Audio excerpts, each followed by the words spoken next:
करे सुन मर गए पिछले हाल फिर आ गए वही नेताजी चिड़ई गांव से। आपकी तरफ से 11 रुपए हमारे लिए स्पेशल आ रहा है। पार्टी हार्दिक स्वागत करती है।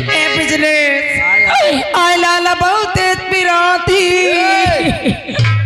तो वही का दस्तुआदी से रहा यार कर पिरा थी। हाँ हर मालिक साहब ताई एक लोटिया पानी ले आओ या बाहरे हो आवे कहे कहो अरे बाहरे हो आवे हम तान के ना होए हाल ये राम तो दूसरी तान के राय तो सरिता के आए हाँ हो करिश्मा जी बाबू भाई हो ये देखो गोलू भैया आएगी कहा भगोइया चलाई के इंजेक्शन के बारे पैसा आई हट जा 11 रुपया। ओ बापू भाई ओए तई ओमा से जाके वो ले आओ का सोंधी हर दो पोड़िया या खा ले ठोसो ठोसो पा दे छुट्टा करा लो तो ले आओ। ये राम दे गैस न हो बनी है ये लाला दूसरी तान के राय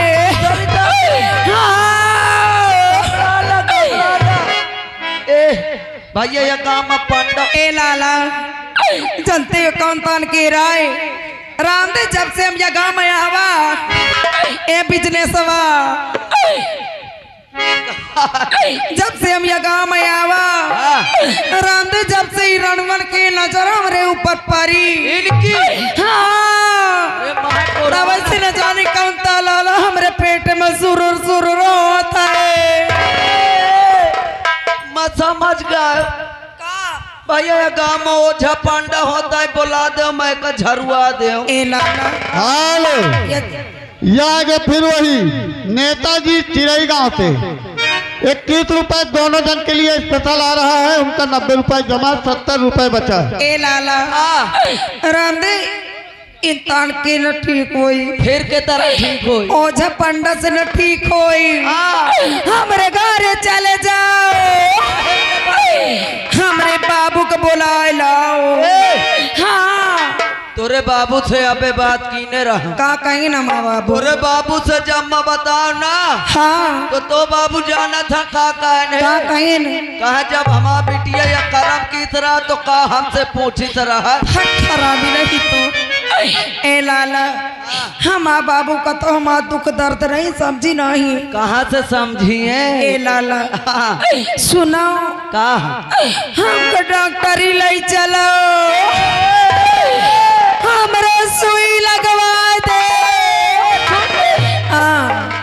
ये कोनो डांगर हो ए डांगर कहे कहो सोई लगवा डॉक्टर हाँ भैया होता है भेज दे यार ए लाला बर्दाश्त नहीं होता है आज से बर्दाश्त हो घबराना शुक्ला जी सूजल है बैठे आज शुक्ला जी के सूजे में झाउआ जोतिया जूझ गए राम दे कई गड़वा बना के चली गए हैं। हाँ वो गड़वा नवा है राम दे बहुत छीन रहे हैं शुक्ला जी हेलो ये आगे दशरथ विश्वकर्मा 11 रुपए का पुरस्कार पार्टी हार्दिक स्वागत करती है। लाला उठाओ आए उठाओ आए तैया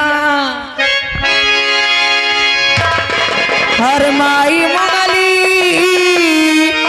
हे माई मंगली तारी आइया के गिरवा से मंगली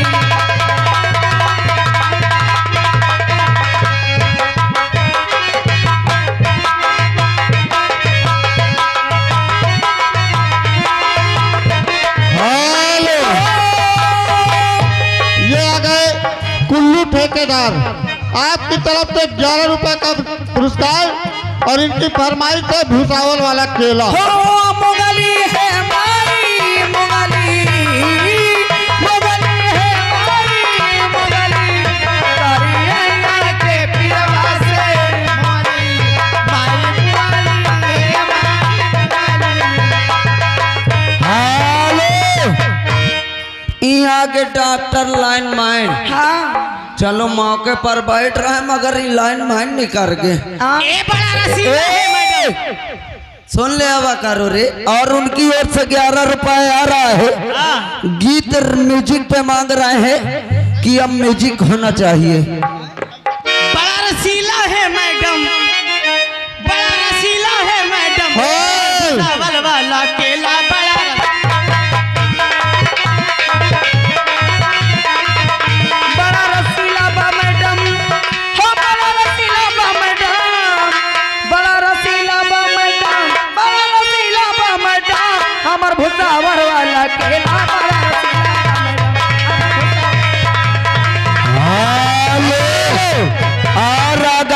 श्रीमान हमारे विनोद गौतम जी, हाँ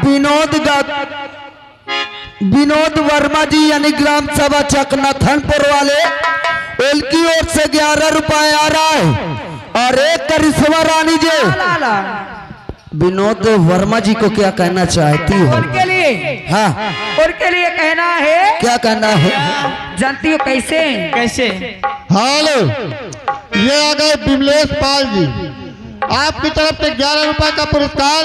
और आपकी फरमाइश है करिश्मा जी, हाँ दिलवा ले गए संया बोतल में भर के। और नीचे कहना है, हर बड़ी याद आवे पिया के प्यार पाइल, और रतिया तो रतिया बहार दिन बागिल, क्या कहे हमरा करे जदाल डाल के, क्या कहे हमरा करे जदाल डाल के, दिलवा ले गईले राजा बोतल में भर के, दिलवा ले गईले राजा बोतल में भर के, बड़ी याद आवे पिया के प्यार पाई, रतिया तो रतिया पहाड़ दिन भाई, काकर हमारा करे जदान डाल। Hello, hello. आ गए फिर वही विमलेश पाल जी, अच्छा, आपकी तरफ से 11 रुपए का पुरस्कार। हाँ। और उसी के साथ आ गई एक करण डीजे भला कमालीपुर, 11 रुपए का पुरस्कार। पार्टी हार्दिक स्वागत है। फोटवा से चुई कचनार बलमावा के मन तरसे, फोटवा से चुई कचनार और रगाई श्रीमान हमारे हाँ तिवारी जी, तिवारी गौतम यानी ग्राम सभा चकनाथनपुर, हाला गदेल लरम गदेल, ये कई बैठक का कहवा चाहत हो, ए लाला रुपए दे रहे हैं। ये आ गए विजय पाल जी, आपकी तरफ से 11 रुपए का पुरस्कार। हाँ। पार्टी हार्दिक स्वागत करते हैं, नथनपुर से आए हैं। पहिलो पहिल जब गई गवनवा, पहिलो पहिल जब गई गवनवा, देखो के देखो के सूरतिया हम बलमावा। हेलो। और आ गए दशरथ विश्वकर्मा और पवन विश्वकर्मा जी, हाँ। ग्राम सभा चकनाथनपुर से, ये 11 रुपए।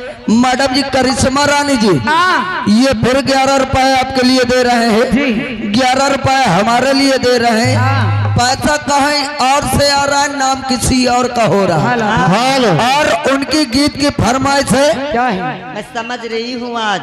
रब ने बनाया मुझे तेरे लिए। हेलो, ये आ गए पंजाबी विश्वकर्मा जी। और आइए कहना है हेलो।